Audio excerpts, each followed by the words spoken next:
Everyone, welcome to my channel. मैं हूं आपकी होस्ट रश्मि। अगर आप लोगों ने विंटर के इस मौसम में मैरीगोल्ड लगाया होगा तो उसमें इस समय मुझे कौन कौन सी परेशानियां फेस करनी पड़ रही हैं वो मैं आप लोगों से आज की वीडियो में डिस्कस करूंगी। क्योंकि थोड़ा टाइम से पहले जब हम चीज़ें लगा लेते हैं तो उसमें भी कुछ ज़्यादा ही प्रॉब्लम आने लगती हैं। और आगे आने वाले दिनों में जैसे जैसे विंटर अब स्टार्ट हो रहा है और मैरीगोल्ड ऐसा प्लांट है जो हर कोई अपने गार्डन में लगाना चाहते हैं, लेकिन इसमें क्या क्या प्रॉब्लम्स आती हैं और इसके क्या सॉल्यूशन हो सकते हैं वो आज मैं आप लोगों को बताऊंगी। तो चलिए चलते हैं हमारी वीडियो में। मैंने अक्टूबर के मिड में कुछ मैरीगोल्ड के प्लांट लगाए थे और मैंने सोचा था कि विंटर में ये बहुत सुंदर फ्लावरिंग करेंगे, लेकिन मेरे कुछ प्लांट्स की हालत आप लोग देख सकते हैं कुछ इस तरह हो गई है। और इसका इसका कारण क्या है पहले मैं वो आप लोगों को बता दूं। जब हम अर्ली कोई भी फ्लावर लगाते हैं तो उसमें ज़्यादातर ये चीज़ें देखने को मिलती हैं। और अगर आप लोगों ने नोटिस किया होगा, उत्तर भारत में इस बार बहुत देर से ठंड की शुरुआत हुई है। अभी भी नवंबर का मिड आ गया है लेकिन ठंड ऐसी कोई खास हो नहीं रही है, जबकि पिछले साल इस समय ठंड की शुरुआत हो गई थी तकरीबन। तो जो टेम्परेचर होता है, हम सोचते हैं कि सिर्फ हमारे मिट्टी और पानी जो हम दे रहे हैं और जो खाद दे रहे हैं उसी का असर पड़ता है हमारे पौधों पे, लेकिन इसके अलावा भी कुछ फैक्टर हैं जो हमारे पौधों को प्रभावित करते हैं। उनमें से देखें ये क्यों हुआ है पहले मैं बता दूं, क्योंकि मैं इस पे वो सारी चीजें कर चुकी हूँ जो मुझे करनी चाहिए। फंगीसाइड भी डाला है मैंने, पेस्टिसाइड भी डाला है, उसके बावजूद भी अगर मेरा प्लांट इस तरह से हो रहा है तो उसका मेन रीजन सिर्फ एक ही है, टेम्परेचर में इस वक्त नवंबर में जब मैंने ये प्लांट लगाया था उसके बाद से धूप में काफी तेजी थी, काफी गर्मी थी। दिन का टेम्परेचर ऐसा था कि आप दिन में खड़े नहीं हो सकते हैं बाहर, लेकिन रात में आर्द्र मौसम हो जाता है, मतलब नमी युक्त मौसम हो जाती है। थोड़ी थोड़ी ओस गिरने जैसा भी आपको अपने पत्तों पे जमा दिखेगा। और थोड़ा सा दिन का जो टेम्परेचर होता है, दिन में बहुत ज्यादा ड्राइनेस और बहुत ज्यादा इस तरह का गर्मी, धूप, इस तरह का मौसम होता है। इसमें हमारे गेंदे के पौधे सबसे ज्यादा अफेक्टेड होते हैं और वही मेरे गेंदे के पौधों के साथ हुआ है। तो इतनी मेहनत के बावजूद, सब कुछ करने के बावजूद अगर ये चीजें होती हैं तो आपको रीजन मालूम होना बहुत जरूरी है। तो अब मैं क्या करूंगी, देखें कुछ प्लांट को तो मैंने रिवाइव कर लिया है, लेकिन कुछ प्लांट मेरे इस तरह से बुरी तरह से अफेक्टेड हुए हैं। तो इन सब का अब कुछ नहीं हो सकता, इन सब की जगह फिर मैं दूसरा प्लांट लगा दूंगी। क्योंकि मेरीगोल्ड का जो प्लांट होता है वो बहुत सस्ते मिलते हैं, नर्सरी में भी काफ़ी सस्ते मिलते हैं। और अगर देसी वाले आप सीड से ग्रो कर लें तो वो बहुत हद तक डिजीज रेजिस्टेंट होते हैं, तो आप उनको बेशक लगा लें। लेकिन जो भी हाइब्रिड वाले प्लांट होते हैं उनमें टेम्परेचर का बहुत ज़्यादा नुकसान होता है। टेम्परेचर के वेरिएशन, जो ऊपर नीचे टेम्परेचर होता है, उससे बचा पाना बहुत मुश्किल होता है, क्योंकि ये बहुत नाजुक होते हैं। तो अगर आप अक्टूबर के लास्ट में मैरीगोल्ड लगाते हैं तो आपको देसी वेराइटी का चुनाव करना है। तो आप देखेंगे कि बहुत कम मेहनत में, आपको कुछ करने की ज़रूरत ही नहीं है, आप सिर्फ पानी देंगे उसमें, बस नॉर्मल मिट्टी में भी बहुत अच्छे से चलता है। लेकिन हाइब्रिड की स्थिति देखें क्या हो गई है। तो ऐसे मेरे पास बहुत सारे प्लांट हैं। और देखें जो जो प्लांट मैंने रिवाइव किया है वो पहले मैं आप लोगों को दिखा दूं। मेरे इन दोनों प्लांट में शुरुआत में स्पाइडर माइट का अटैक हुआ था। छोटे छोटे लाल रंग के और सफेद रंग के स्पाइडर्स इसके जो पत्तों के पीछे दिखने लगते हैं और जाले बनाने लगते हैं। इन सब में मैं लगातार अल्टरनेट डे पे स्प्रे कर करके मैं इस प्लांट को बचाने में कामयाब हो गई। ये देखें हरे भरे, थोड़ी बहुत जो इसमें गड़बड़ी हुई थी उसको मैंने कट करके निकाल दिया है।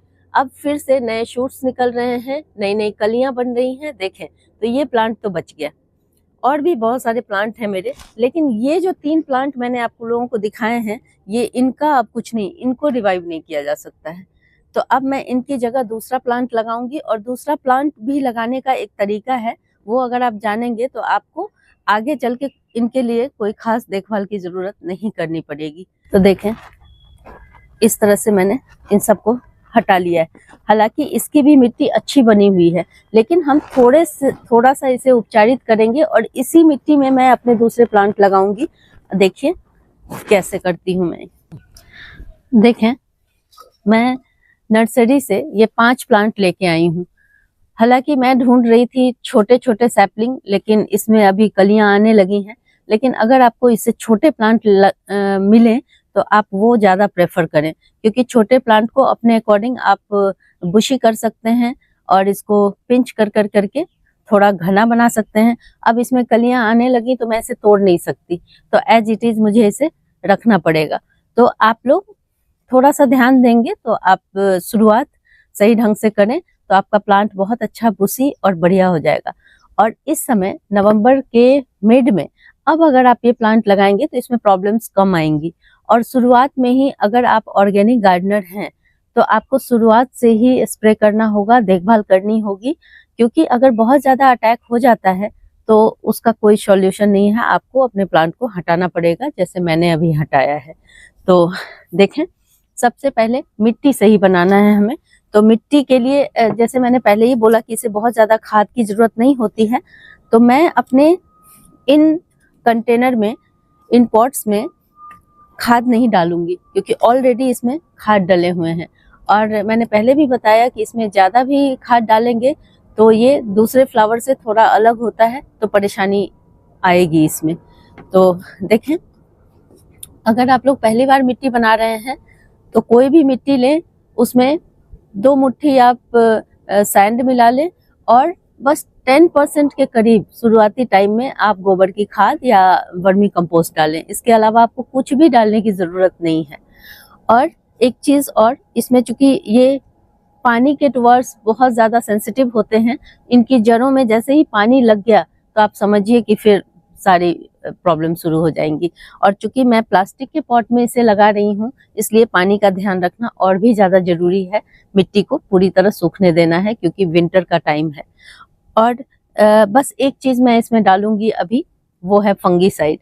फंगीसाइड डालना बहुत जरूरी है, क्योंकि ये प्लांट बहुत नाजुक होते हैं और फंगस का अटैक सबसे पहले होता है हमारे प्लांट्स में। तो देखें 5-5 ग्राम फंगीसाइड हमें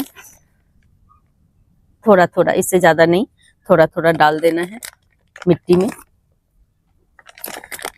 अगर आप फंगीसाइड नहीं डालना चाहते हैं तो शुरुआती दौर में मिट्टी को 2-3 दिन धूप में अच्छी तरह सुखा लें, तो भी आपका काम बन जाएगा। लेकिन चूंकि मेरे पास अभी टाइम नहीं है और मुझे अपने प्लांट लगाने हैं, इसलिए मैंने ये फंगीसाइड मिला लिया है।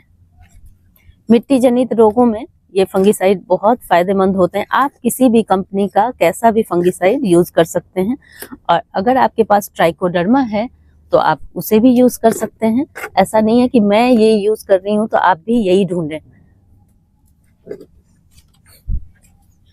ठीक है, बस ऊपर की परत में मिला देना है, पानी के साथ ये सीप होके नीचे चले जाएंगे।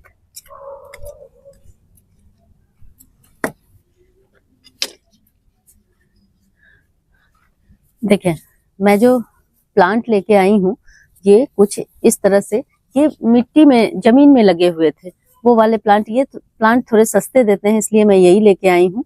आप चाहें तो जो छोटे छोटे पॉली बैग में लगे रहते हैं प्लांट, वो भी ला सकते हैं, उससे इनके रूट डिस्टर्ब नहीं होंगे। हालांकि इनका सीजन है, इसलिए कोई दिक्कत नहीं है, ऐसे भी आप प्लांट ला सकते हैं। ये जो प्लांट है ये आपको 15 to 20 रुपीज में मिल जाएंगे। और पॉली बैग में जो प्लांट या फिर जो गमले में प्लांट लगे रहते हैं वो थोड़े से महंगे हो सकते हैं। देखें, अभी आपको थोड़े से ये डल लग रहे होंगे, क्योंकि जब प्लांट जमीन से हटाया जाता है तो वो स्ट्रेस में चला जाता है। 2-4 दिन लगते हैं उसे स्ट्रेस से बाहर आने में। ये देखें, मिट्टी इतनी भुरभुरी हमने कर ली है हाथों से ही, इस तरह से ये इसे डाल देना है।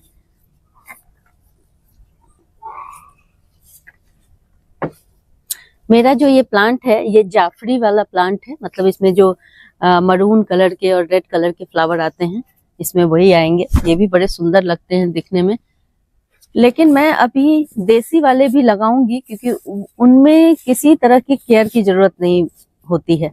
तो अगर आप बिगिनर हैं तो आप देसी वाले भी इस्तेमाल कर सकते हैं।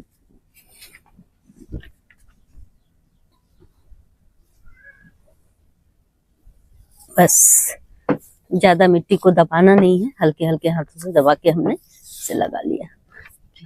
मैरीगोल्ड में पानी डालने में विशेष ध्यान रखेंगे। कभी भी इस प्लांट के ऊपर से आपको पानी नहीं देना है। जब भी कभी आप जैसे पेस्टिसाइड का स्प्रे कर रहे हैं या फिर फंगीसाइड का स्प्रे कर रहे हैं, अगर आपको प्रॉब्लम हल्की हल्की दिखनी शुरू हो गई है, तभी आप इस पे पानी का छिड़काव करेंगे, स्प्रे करेंगे। और वो भी उस दिन करेंगे जिस दिन धूप अच्छी हो। अगर धूप सही नहीं रहेगी और नमी इसमें रह गई तो वो एक अलग प्रॉब्लम की शुरुआत हो जाएगी। तो पानी हमेशा मिट्टी में डालें, और मिट्टी में जब दूसरा राउंड आप तभी डालेंगे जब पानी बिल्कुल सूख जाए। तो अभी अभी मैंने प्लांट लगाए हैं तो मैं इसमें पानी डालूंगी। पत्तियों पे पानी डालने से बचना है, और जब कलियां आने लगें तब तो और भी ज्यादा आपको प्रिकॉशन लेना है, क्योंकि फूलों पे जैसे ही पानी डलता है उसके बाद उसमें फंगस लगना शुरू हो जाता है। तो हमें बहुत ध्यान से इसमें वाटरिंग करनी है। और ज्यादातर कीड़ों का अटैक तो बहुत कम देखने को मिलता है इसमें, लेकिन फंगस का अटैक आपको देखने को मिलेगा। उसके लिए आप हर 10 दिन पे या 15 दिन पे फंगीसाइड का स्प्रे करेंगे। आप साफ फंगीसाइड को अपने घर में रखें और 5 ग्राम 1 लीटर पानी में डाल करके इन सब पे धूप वाले दिनों में मॉर्निंग के टाइम स्प्रे कर दें, ताकि शाम होते होते इसका पानी सूख जाए। यही प्रिकॉशन लेना है और कुछ भी नहीं करना है, आपका प्लांट बहुत अच्छे से चलता रहेगा। जो भी प्लांट आपके थोड़े से ठीक ठाक कंडीशन में हो, उनको आप किस तरह से बचाएंगे देखें। इसमें भी रोगों की शुरुआत हो चुकी थी, लेकिन इसमें मैंने क्या किया है वो देखें। जैसे देखें, ये एक कली है जो सूख रही है और इसके आसपास के ये पत्ते भी सूख रहे हैं। तो आपको इसको नीचे से कट कर देना है, क्योंकि ये धीरे धीरे पूरा ही प्लांट सूखने लगता है। यहाँ भी देखें, कुछ नीचे की तरफ आपको इस तरह से दिख रहा होगा, ये सूखी हुई कलियां, ये सूखे हुए पत्ते, इन सबको हमें कट करके हटा देना है। हाथ से ना करें, कैंची का ही, शार्प कटर या कैंची का प्रयोग करें। और जो भी इस तरह की कलियां जिसमें ये काला काला आपको दिख रहा है ऊपर से, ये कभी नहीं खिलेंगी, लेकिन ये हमारे प्लांट को खराब जरूर कर देंगी। इन सबको हमें कट कर देना है। देखें, तो इस तरह से हमारा प्लांट सही रहेगा। यहाँ देखें, यहाँ भी कुछ स्पेंट फ्लावर हैं, इन सबको हटा लेना है हमें। और जो भी कलियां, जैसे देखें ये काली काली हो गई हैं, ये खराब हो गई हैं, तो इसे भी हमें हटा लेना है इस तरह से। यहाँ कुछ काम हम ट्रिमिंग करके भी ठीक कर सकते हैं, जैसे इस तरह से हमने इसे हटा दिया। और देखें, जहां जहां ये देखें, ये वाली कली खिलने नहीं वाली, ये इसमें भी कुछ गड़बड़ी दिख रही है, इसे भी हमें हटा लेना है, ताकि हमारी जो ये नई कलियां यहाँ से आ रही हैं, ये छोटी वाली, इसको ताकत मिले, एनर्जी मिले और ये बढ़ सकें।